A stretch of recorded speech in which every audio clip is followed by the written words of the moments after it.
Hola amigos, bienvenidos a la tercera catequesis que hemos preparado basándonos en la parábola del buen samaritano y que hemos denominado Anda y haz tú lo mismo. Llegamos a una tercera actitud y nos vamos a centrar en uno de los tres personajes de la parábola, que es el buen samaritano. Y para poder hablar de esa actitud debemos necesariamente recordar las dos anteriores para que éstas también tengan sentido y que ésta le dé sentido a las dos anteriores. Recordemos que la primera actitud que compartimos en las catequesis fue el hecho de que los tres personajes vieron a un hombre medio muerto tirado a la vera del camino y solo uno de ellos lo ve desde el corazón. Y ese ver desde el corazón le permite detenerse para observar a fondo. Y ese observar a fondo lo lleva a sentir compasión, que es la segunda actitud de la que hablamos en la catequesis anterior. Él sintió compasión de ese hombre medio muerto y esa compasión lo lleva ahora a acercarse a él. Se acercó a él y esto nos va a conducir a hablar de la proximidad. Es decir, este buen samaritano no se queda como el curioso, no se queda como el novelero, discúlpenme la expresión, no se queda averiguando el chisme y simplemente decir qué pesar, qué pecado, pero mi Dios lo ayudará. No, la actitud de ver desde el corazón, la actitud de sentir compasión le permite al buen samaritano aproximarse, acercarse. La compasión por sí sola no basta. Frente a las realidades tristes que interpelan y conmueven, se puede pasar de largo, dar un rodeo. El acercarse resulta, por consiguiente, el momento clave de la parábola. El acercarse del samaritano marca el inicio de un mundo nuevo. Cambia el concepto del prójimo. La cercanía no es un problema del otro, es una cuestión personal, es una actitud.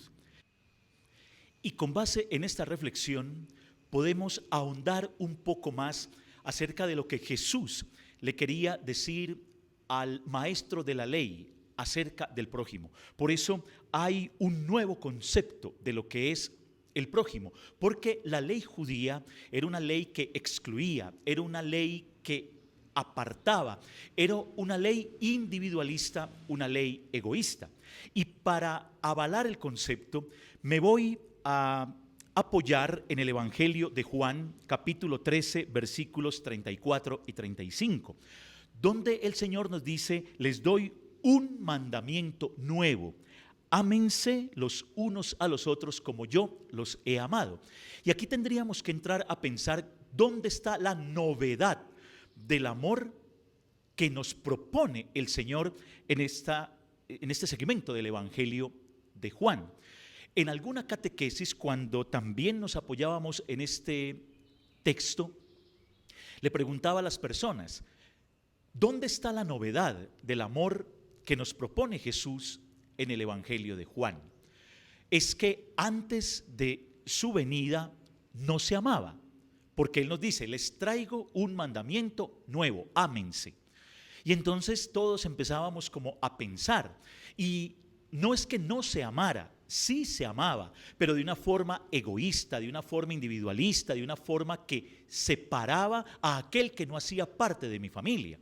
Porque el judío ama, pero ama al de su casa, ama al de su familia, ama al de su casta, y muchas veces no reconoce y excluye a aquel que no hace parte de sus seres más cercanos, de su raza, de su familia, de su casa. Y entonces el Evangelio de Juan también lo podemos reforzar con el Evangelio de Mateo, capítulo 5, versículos del 43 al 48, donde el Señor le dice también a los fariseos y a quienes lo están rodeando: ustedes han oído que se dijo, amarás a tu prójimo y odiarás a tu enemigo. Pues yo les digo, ahora ustedes no solamente van a orar por quienes aman, no solamente van a saludar a quienes aman, no solamente van a ayudar a quienes aman.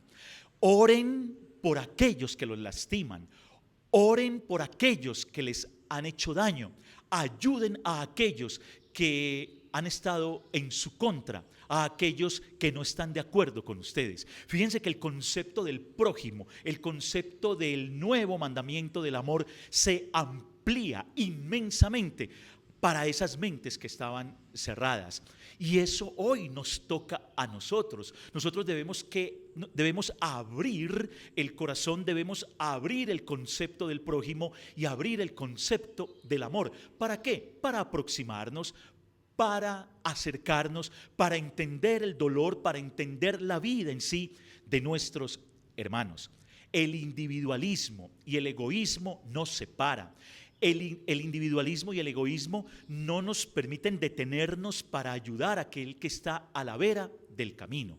Por eso hoy el Señor nos dice que debemos tener en cuenta a todos nuestros hermanos, porque Dios hace salir el sol tanto para buenos como para malos. Y eso nos tiene que llenar de fuerza, nos tiene que llenar de entusiasmo, para que nosotros también seamos esos mensajeros de la alegría del Evangelio y de la alegría del amor.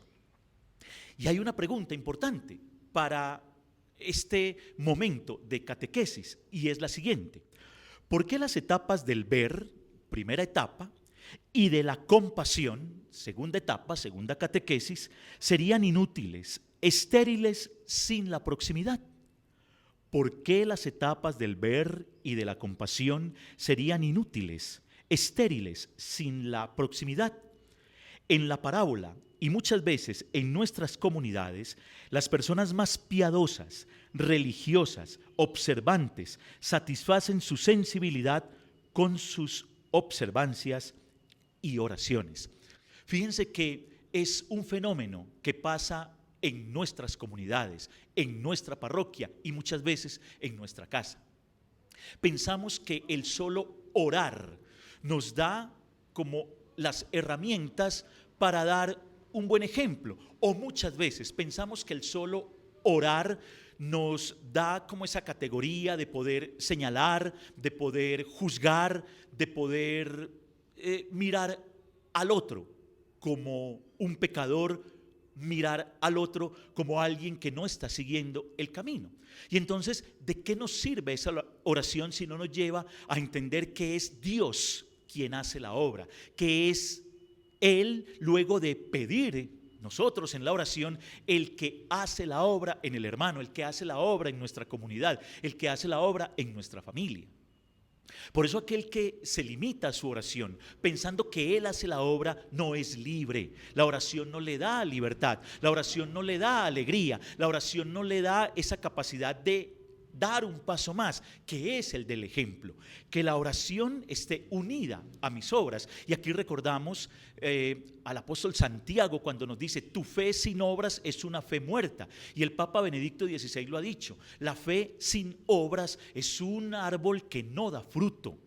¿Por qué? Porque como yo pienso que es por lo que yo hablo, por lo que yo digo, por lo que puedo expresar con palabras, lo que va a hacer el cambio en la vida del hermano y en mi propia vida, yo no tengo esa libertad de vivir el amor y de vivir la cercanía ni la proximidad con nuestros hermanos.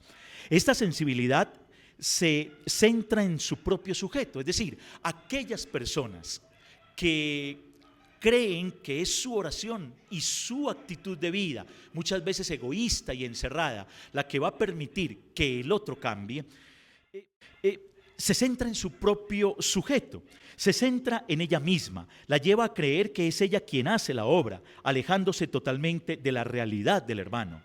En este caso, la religiosidad y la piedad se convierten en el más refinado egoísmo, el egoísmo que nos aleja. Y entonces aquí podríamos también de nuevo apoyarnos en esa relación que tiene Jesús con los escribas y con los fariseos. Y nos podríamos apoyar de nuevo en el Evangelio de Mateo, capítulo 15, versículos del 7 al 9, y capítulo 23, versículos del 1 al 7, donde Él les dice: hipócritas, ustedes dicen que me aman con los labios, pero su corazón está lejos de mí. ¿Cuántos de nosotros no vamos todos los días a la misa, no hacemos el rosario todos los días, la coronilla de la misericordia, y hacemos un sinnúmero de oraciones? Es decir, con los labios le estamos diciendo: te amo al Señor, pero Él está lejos de nuestro corazón, porque después de rezar yo no puedo mirar con amor a mi hermano, yo no estoy en la capacidad de ayudarlo en este momento de dificultad, de cuarentena, de pandemia. Yo no soporto estar al lado de mi familia. Entonces, miren, hoy el Señor nos puede decir: ustedes son hipócritas, ustedes me dicen o dicen que me aman con los labios, pero yo estoy muy lejos de su corazón, porque si tu hermano está lejos, yo estoy lejos. Si tu hermano no importa, yo no importo. Si tu hermano para ti es inexistente, porque tu indiferencia lo ha hecho así, para ti no existo, y tu indiferencia también me golpea a mí. Y a renglón seguido, en el Evangelio, Él les dice a estos escribas y a estos fariseos: ustedes son hipócritas porque ponen una ley que ustedes no cumplen. La ley la deben cumplir los otros, pero ustedes no. Ponen cargas a esta gente muy difíciles de llevar, y ustedes no son capaces de abajarse a ayudar, porque les gustan los mejores puestos, porque quieren estar sentados sin hacer absolutamente nada. Muchas veces, hermanos, nosotros con la actitud arrogante, creyéndonos ya listos, creyéndonos limpios o creyéndonos superiores, le ponemos cargas a nuestros hermanos que son supremamente pesadas. Estamos viviendo una época dificilísima, hermanos. Todos tenemos cargas psicológicas muy fuertes, tenemos cargas materiales muy fuertes. Llegó la hora de que nosotros no le pongamos más cargas al hermano, que nos aproximemos a él con generosidad, que nos aproximemos a él con compasión y misericordia, entendiendo que él sufre, entendiendo que él tiene una carga igual o mayor a la que yo llevo, entendiendo que él también llora, entendiendo que él también está ansioso, que él también no sabe qué pasará en el futuro. Si él lleva esa carga, yo ¿por qué tengo que ponerle otra más para que se sienta más agobiado y más triste? Hoy el Señor nos dice: ámense, ayúdense, aproxímense, mírense, abrácense, para que el otro pueda sentir descanso, para que el otro pueda sentir consuelo, para que el otro sienta ese descanso de que alguien ha cogido parte de su carga y ha alivianado ese peso en su vida. En la carta encíclica Deus Caritas Et, Dios es amor, del Papa Benedicto XVI, nos dice: no se comienza a ser cristiano por una decisión ética o una gran idea, sino por el encuentro con un acontecimiento, con una persona que da un nuevo horizonte a la vida y con ello una orientación decisiva. Esta reflexión del Papa Emérito Benedicto XVI es fundamental por lo siguiente. Fíjense que nosotros no somos cristianos por mucho orar. No somos cristianos por tener ideas filosóficas, grandes ideas filosóficas. No somos cristianos por decisiones éticas. No, nosotros somos cristianos por la experiencia de Cristo. Cuando el amor para nosotros ya no es algo egoísta ni algo indiferente, ya se convierte en amor acontecimiento. Cuando el amor se convierte en acontecimiento, inmediatamente ya lo podemos tomar también como mandamiento. No podemos tomar el amor como mandamiento si antes yo no he tenido esa experiencia del amor acontecimiento. Se lo digo por experiencia propia. A mí primero me hicieron sentir hijo amado de Dios para luego ver el mandamiento del amor como mandamiento. Primero me lo hicieron sentir como acontecimiento, como algo extraordinario, como algo que llena mi vida y llena mi corazón. Cuando aquellas personas en ese momento tan difícil de mi vida me acogieron y me hicieron sentir hijo amado de Dios, es decir, tuve ese encuentro con Cristo y con ese amor totalmente grande, generoso, que no juzga, que no mira la condición humana, sino que se convierte en todo un acontecimiento, yo comprendí y empecé a caminar en el mandamiento del amor. Primero el amor tiene que ser acontecimiento, luego viene a ser mandamiento. Quiero compartir una historia, una anécdota que nos contó Monseñor Elkin, obispo auxiliar de Medellín, en una reunión de comunidades eclesiales por el reino de Dios, la SER, en Guarne. Monseñor Elkin terminó su homilía con una historia muy bonita. En Bogotá se formaron las primeras comunidades eclesiales por el reino de Dios. Recuerden que esta experiencia de comunidad la empezó a trabajar y fue una gran idea de Monseñor Ricardo, nuestro arzobispo. Y es algo muy bonito porque vivir en comunidad me permite aproximarme, vivir en comunidad me permite estar cerca del hermano. Y entonces Monseñor Elkin contaba que en una de las primeras comunidades en Bogotá eran un montón de señoras, ya de edad, un montón de señoras. Y entonces él invitó a un joven, a un hombre como de 39, 40 años, y le dijo: hombre Jairo, ¿por qué no vas a esa comunidad? Y el señor le dice: pero padre, yo con ese montón de señoras, discúlpeme, pero él le decía, con ese montón de viejitas, ¿yo qué voy a ir a hacer allá? Y yo ni siquiera voy a misa, yo voy a estar como en el lugar equivocado. Monseñor Elkin le dice: ve y comparte con ellas. ¿Qué sabemos?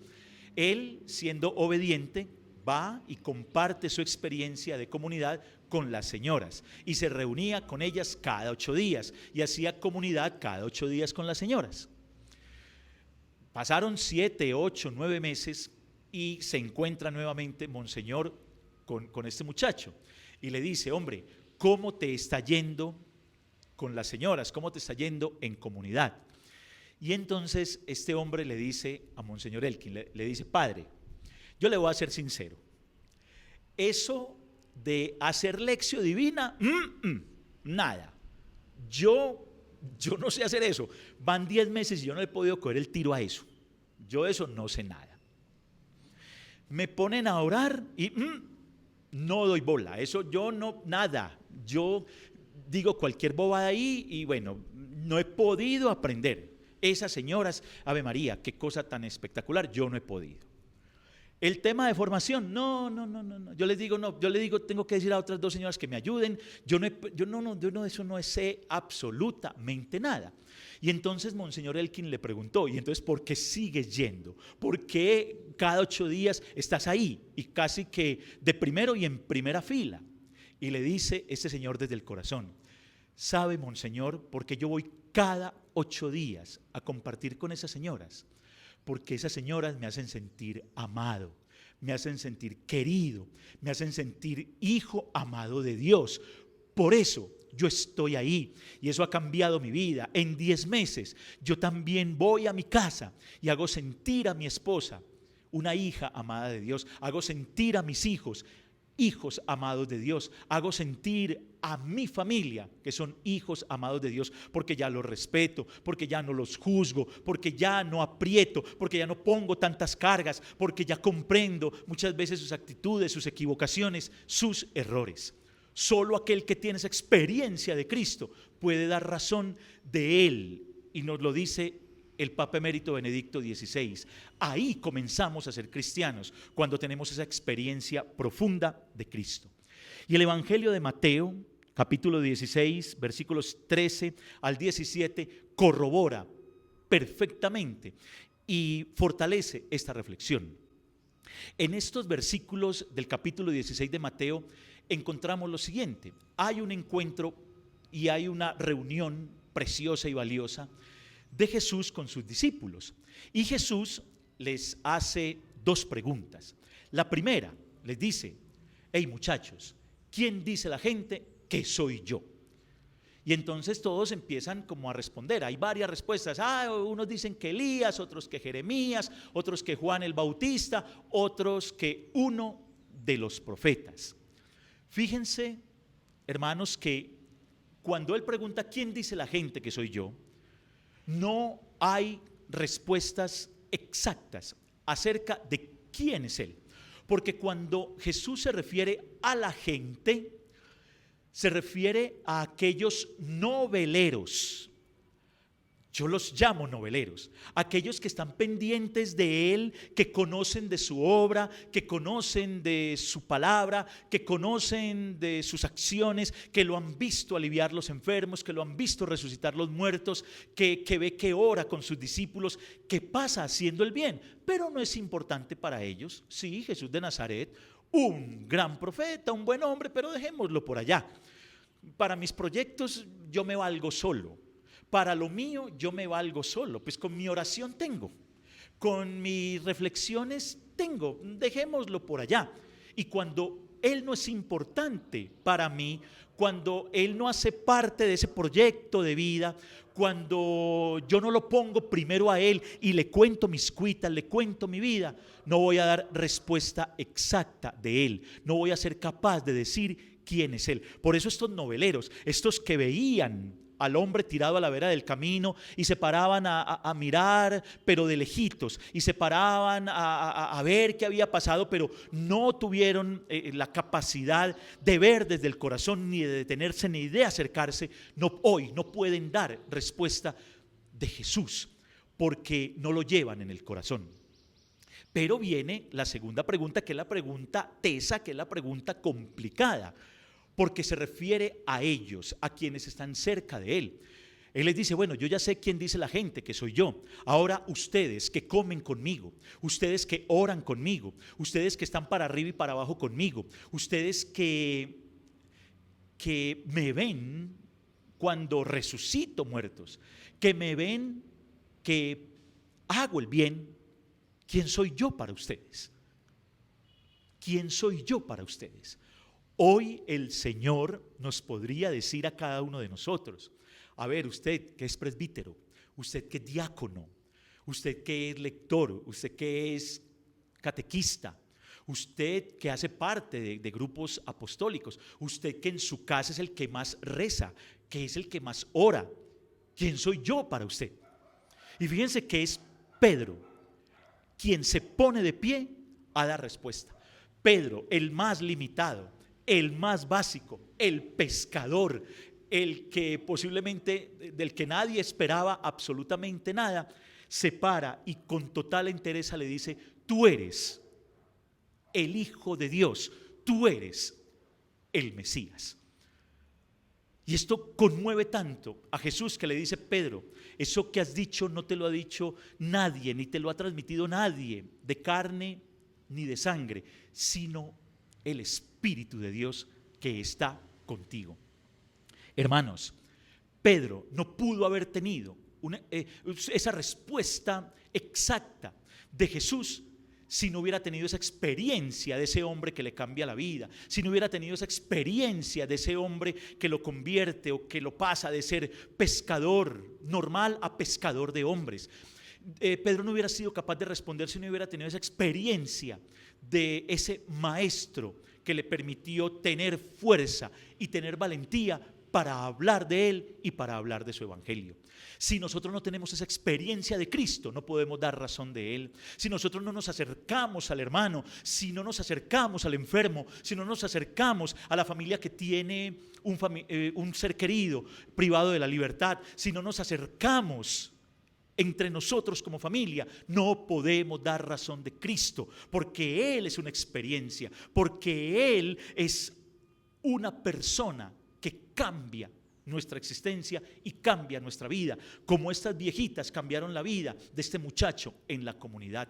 Son los hermanos imágenes vivas de Cristo. Y ahí es donde vivimos esa experiencia. Ahí es donde vivimos la experiencia de Cristo resucitado para yo poder dar razón de Él, para yo poder hablar de Él. La memoria de Jesús no es una doctrina abstracta, sino la práctica liberadora de la ley del amor. La ley del amor sin condiciones, la ley del amor sin mirar a quién, la ley del amor para todos nos libera. Y ahí tenemos esa experiencia de Cristo para aproximarnos al otro, para llevarnos al servicio en la vida de los hermanos.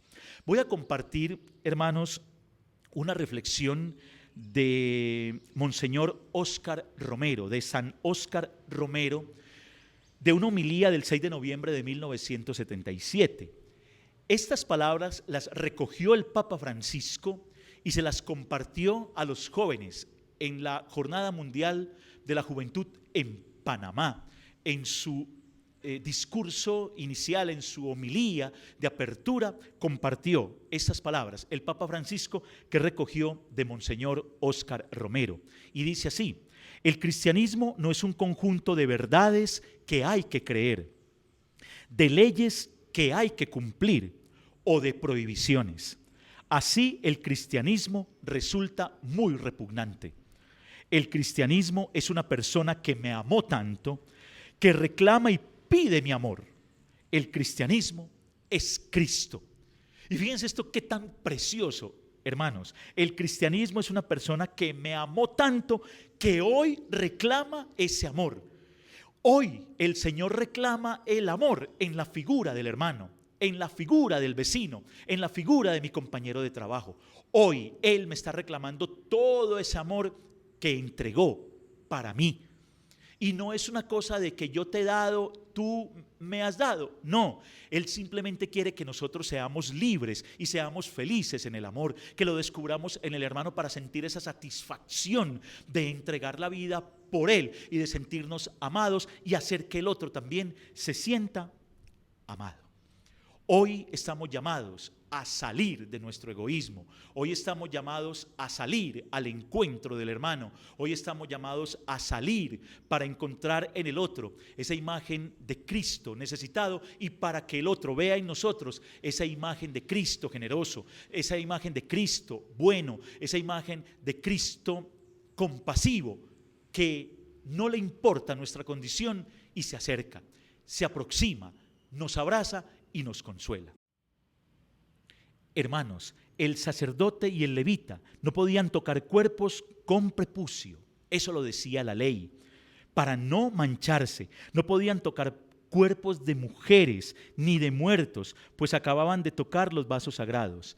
El samaritano, en cambio, toca y cura.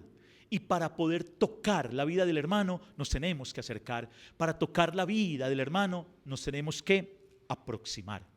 Y quiero terminar esta catequesis apoyándome en el Evangelio de Marcos, capítulo 1, versículos del 40 al 42, donde Jesús nos muestra que el tocar rescata la dignidad del hermano. Y es ese encuentro que tiene Jesús con un leproso. Y el leproso cae a los pies de Jesús y le dice con total confianza, con total fe: si quieres, puedes dejarme limpio. Y Jesús le responde con total firmeza, le dice: sí, quiero. Y su lepra quedó curada. Pero hay un detalle que es el que quiero resaltar en este momento. Dice que cuando el leproso le dice: quiero, si tú quieres, puedes dejarme limpio, Jesús siente compasión de él, extiende la mano y lo toca. Recuerden que la ley judía decía que a un leproso no se podía tocar. Sí, las llagas quedaron curadas, pero ¿qué sintió el leproso cuando ha sido tocado por Jesús? Nuestros hermanos muchas veces sienten el rechazo de nuestras miradas. El habitante de calle, el hermano que acaba de salir de la cárcel, el hermano que está desempleado, el alcohólico, el que todo el mundo mira con desprecio. Ellos se sienten tristes, se sienten abatidos, se sienten excluidos. ¿Cuántas veces hemos ofrecido nuestras manos para tocarlos? ¿Cuántas veces los hemos tocado con una mirada acogedora? ¿Cuántas veces los hemos tocado con una sonrisa cálida? ¿Cuántas veces les hemos dicho desde el corazón: adelante, levántate, el Señor te ama y también puedes salir adelante, tú eres importante? El leproso sintió rescatada su dignidad por el hecho de que Jesús lo tocó, se aproximó y sintió compasión de él. Hermanos, es en la práctica en la que se hace viva la buena nueva, en la que se vive el evangelio. Es en nuestros besos, en nuestros abrazos, en nuestras caricias, en nuestras palabras dulces, en nuestras miradas acogedoras, en la sonrisa que le brindamos al hermano cuando hacemos viva la palabra de Dios, cuando hacemos vivo el evangelio, cuando hacemos vivo el amor que le da libertad a mi hermano y que me da libertad a mí. Vamos a pedirle, hermanos, al Señor que nos permita salir de nuestro egoísmo, vivir la experiencia del amor liberador para aproximarnos al hermano, que el otro nos sienta cerca, para que él también pueda descansar, para que él también pueda liberarse, para que él también pueda contar lo que le aflige sin que nosotros lo juzguemos, sin que nosotros lo miremos mal, sin que nosotros lo acusemos y lo condenemos, para que esa labor y esa vida nuestra se convierta también en ese mensaje de amor y esa alegría del evangelio que el Señor pone en nuestro corazón, para que nosotros, como vasijas toteadas y vasijas de barro, también la llevemos a los hermanos y ellos sientan esa tranquilidad, ese amor y esa ternura de nuestro Señor Jesucristo. Amén. Gloria al Padre, y al Hijo, y al Espíritu Santo, como era en el principio, sea ahora y siempre, por los siglos de los siglos. Amén.